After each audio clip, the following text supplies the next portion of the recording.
क्या मैंने अपनी औलाद को इसलिए बरा किया था कि मेरी जिंदगी के इस आखिरी हिस्से में हमने तुम्हें अपनी जिंदगी लगाकर पाला था।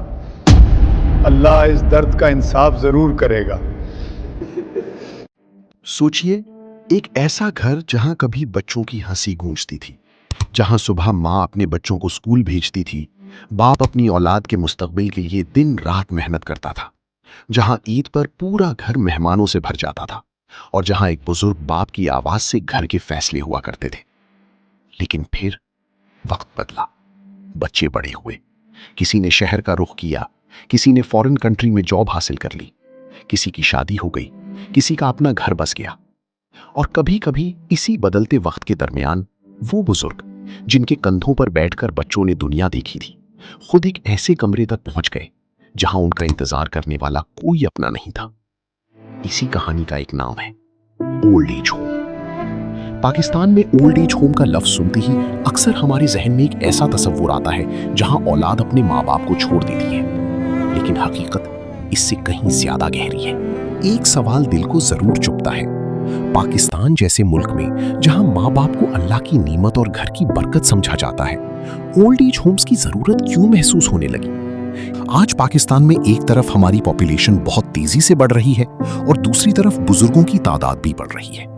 Pakistan institute of development economics के मुताबिक 2019 में पाकिस्तान में 60 साल या उससे ज्यादा उम्र के लोगों की तादाद तकरीबन 14 मिलियन यानी 7% थी और प्रोजेक्शन है कि 2050 तक ये शेयर 14% के करीब हो सकता है। यानी आने वाले डेकेड्स में बुजुर्ग पाकिस्तान की पॉपुलेशन का बहुत बड़ा हिस्सा बन जाएंगे। कभी कभी एक बुजुर्ग के लिए सबसे कीमती चीज महंगी मेडिसिन नहीं होती, बल्कि किसी अपने का दरवाजा खोलकर अंदर आना, पास बैठना और सिर्फ इतना कहना होता है, अब्बू आप कैसे हैं? और शायद यही ओल्ड एज होम की कहानी का सबसे इमोशनल हिस्सा है। एक बुजुर्ग को खाना मिल सकता है, बेड मिल सकता है, दवा मिल सकती है, डॉक्टर मिल सकता है, लेकिन अगर उसे अपने बच्चे की आवाज ना मिले, अपने घर की याद से बात करने वाला कोई ना मिले, ईद के दिन गले लगाने वाला कोई ना हो, तो क्या उसकी जरूरियात पूरी हो जाती है? लेकिन फिर वो बुजुर्ग भी हैं जिनकी कहानी सुनकर दिल भर आता है। वो बुजुर्ग जो कभी अपने बेटे की पहली स्कूल यूनिफॉर्म खरीदने के लिए अपनी जरूरत रोक देते थे। वो माँ जो अपनी बेटी की शादी के लिए सालों तक पैसे जमा करती रही। वो बाप जिसने अपने बच्चों की फीस भरने के लिए अपने नए कपड़े नहीं बनवाए। वो माँ जिसने बच्चे के बुखार में पूरी रात जाकर गुजारी। वो बाप जो अपनी औलाद को साइकिल पर स्कूल छोड़ने जाता था। वो माँ जो बच्चे के घर वापस आने तक दरवाजे की तरफ देखती रहती थी।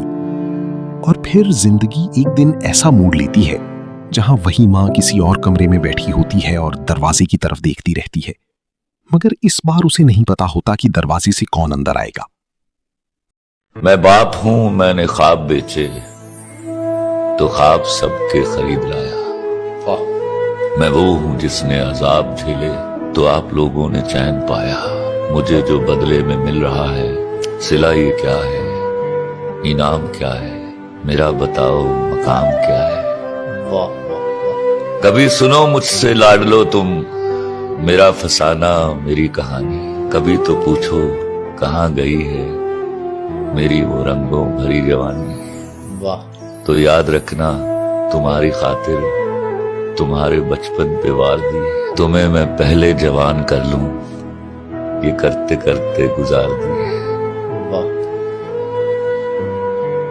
गुजर गई है तो सोचता हूं गुजर रही है जो शाम क्या है, मेरा बताओ मकाम क्या।